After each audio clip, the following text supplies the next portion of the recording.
everybody, get ready to shake.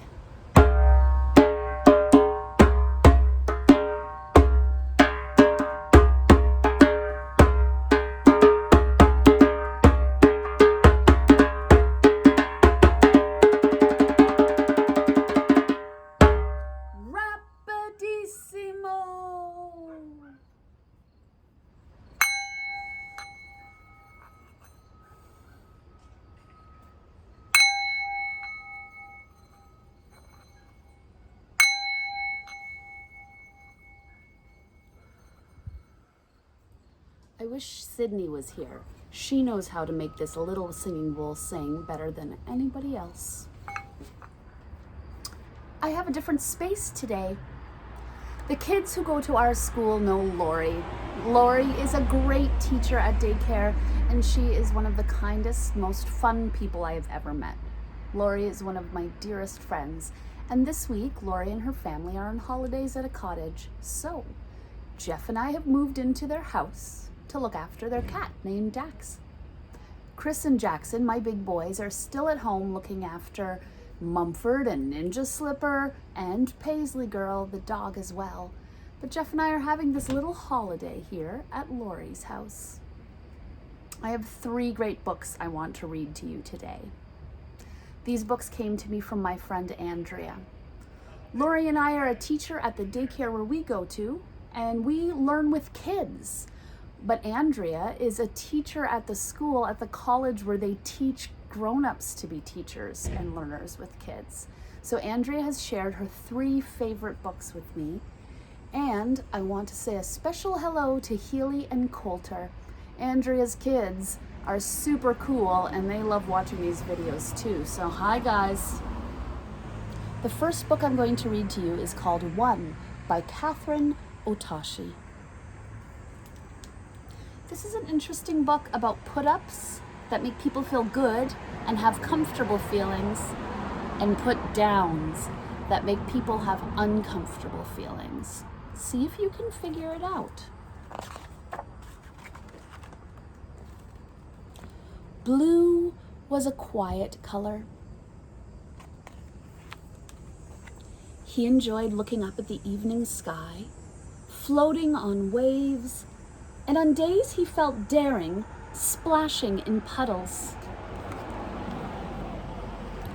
Every once in a while he wished he could be more sunny like yellow, or bright like green, more regal like purple, or outgoing like orange. But overall he liked being blue, except when he was with Red. Red was a hothead. He liked to pick on Blue. Red is a great color, Red would say. Red is hot, Blue is not. That doesn't make Blue feel very good. Then Blue would feel bad about being blue. Sometimes Yellow comforted Blue. Blue is a very nice color, she'd say. But Yellow never said that in front of Red. She never said, "Stop picking on Blue." Green, purple, and orange thought Blue was nice too, but they never told Red to stop either. It's important to stand up for people, right? Every time Red said something mean and no one spoke up, he got bigger and bigger and bigger. Soon, Red grew so big that everyone was afraid of him. No one dared stop him. Red picked on all of the colors. Then everyone felt a little blue. Until One came. He had a different shape with bold strokes and squared corners. He was funny. He made the colors laugh. Red saw this and got very hot. "Stop laughing," he told Yellow. "Stop laughing," he told Green. "Stop laughing," he told Purple and Orange, and they did. Well, that's not okay. Somebody can't tell you how to feel. Red rolled up to one. Stop laughing, he told him. But one stood up straight like an arrow and said, no. Red was mad, but one wouldn't budge, so Red rolled away. One turned to the colors and said, if someone is mean and picks on me, I, for one, stand up and say no. Then Yellow felt brave and said, me too. Green agreed and said, me 3. Then Purple became 4 and Orange became 5. Blue saw the colors change. He wanted to count. Red grew red hot. He felt left out. He grew hotter and hotter and hotter. That's the body clues, right? Sometimes when you're feeling angry, your body feels hot. Red raced over to Blue and said what he always did. Red is hot, Blue is not. But this time, Blue stood up tall and became 6. Red can be really hot, Blue said, but Blue can be super cool. Red blew a fuse and tried to roll over Blue. But everyone took a stand and said no. Seeing them standing tall made Red feel very, very, very small. Then Red turned even redder and began rolling away. Blue called out, can Red be hot and Blue be cool? Red stopped in his tracks. Red can count too, said one. Red rocked and rolled and turned into 7. Everyone counts, they shouted. 1, 2, 3, 4, 5, 6, 7. Then Red laughed and joined in the fun. Sometimes it just takes one. We've talked about this kind of thing before, right? That it's hard to stand up sometimes and say the right thing. All of the colors were afraid of Red, but when one came along, he decided he was not going to be afraid. He was not going to not say something. And because one spoke up, the rest of the colors spoke up too. And isn't it nice that even though Red made choices, right, put downs that were not okay, the colors said, we still include you. We want to have fun with you, but no more put downs. Andrea was right. This is a great story. I've never heard this one before. I'm going to have to get this story so I can share it with kids in all my classes in all of the years. Andrea said this is her favorite book of all time. And it's a book to use your imagination. Pretending! We know that's the great thing about pretending.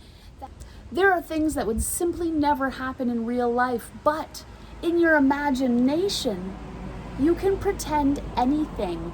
And indeed, this book called If by Sarah Perry, it looks like oranges or peaches maybe growing on a tree. But when you look even closer, the leaves are fish. Oh, that's cool, right? Fish need to be in water to be alive. They could not survive on a tree. This could never happen, but how cool is it that Sarah Perry used her imagination to write these words and draw the pictures? Let's take a look.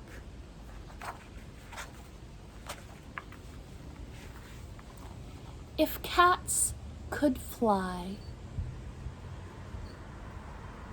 Neat. Mumford and Ninja Slipper certainly do not have wings. They cannot fly in the sky. If mice were hair.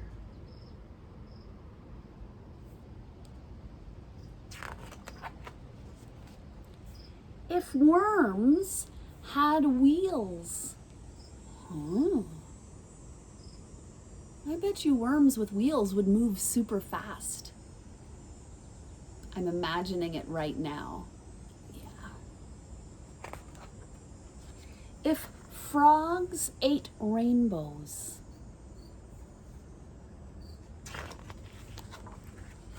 If dogs were mountains. If zebras had stars and stripes.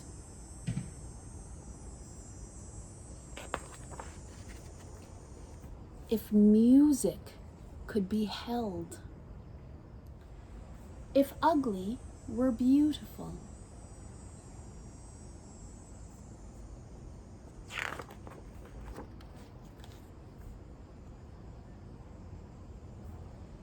Do you see it? If toes were teeth. Toe teeth? Cool! If caterpillars were toothpaste.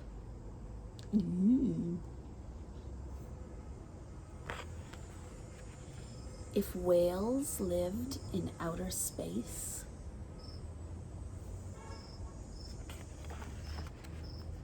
If leaves were fish.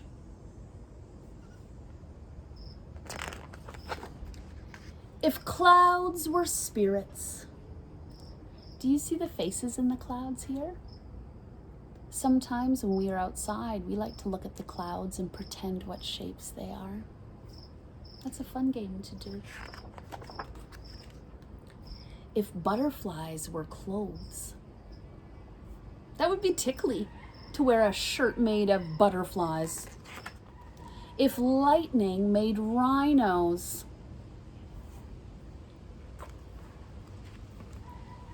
If ants could count. Here is the number 8.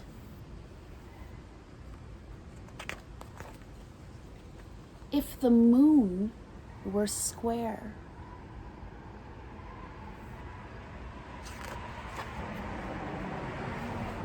If kids had tails.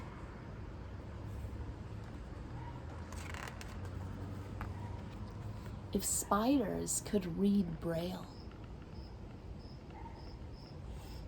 Braille is a kind of ABC for people whose eyes don't work at all. We know that my eyes don't work properly, and if I am not wearing my glasses, I cannot see very much at all. I cannot tell which kids are which. I need my glasses. It has special glass.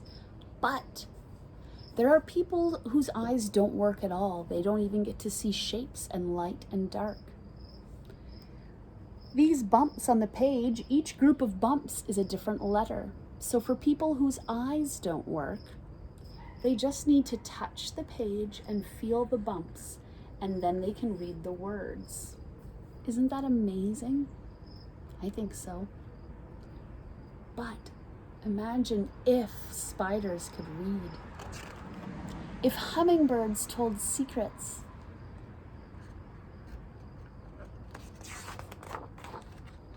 If this is the end, then dream up some more.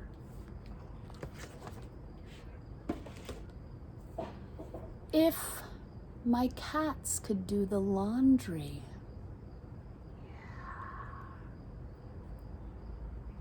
If the sky was purple. Ooh, I could draw that. I wonder if you can think of some crazy things with your imagination too. Maybe you could even draw a picture today. Hey, look, Jeff's gonna help me out with this last book. I am. This book is called Not a Box by Antoinette Portis. Are you ready, love? Of course. Let's do it. Why are you sitting in a box? It's not a box. Look. Look. The rabbit is pretending that the box is a race car. That's so much fun. What are you doing on top of that box? It's not a box. It's a mountain. Hmm? Why are you squirting a box? I said it's not a box.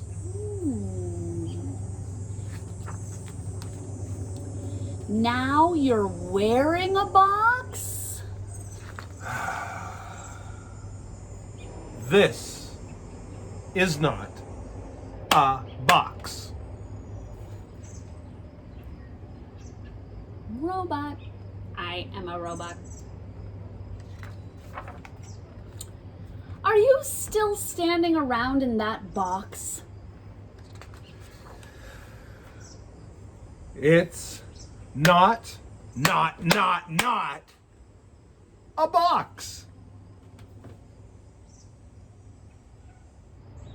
Well, what is it then?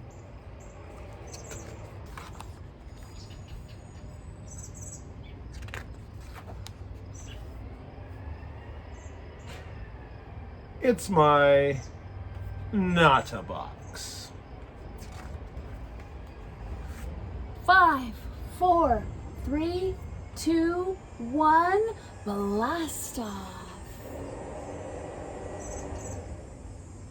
Thanks, Jeff. Thank you. See you next time. Bye-bye.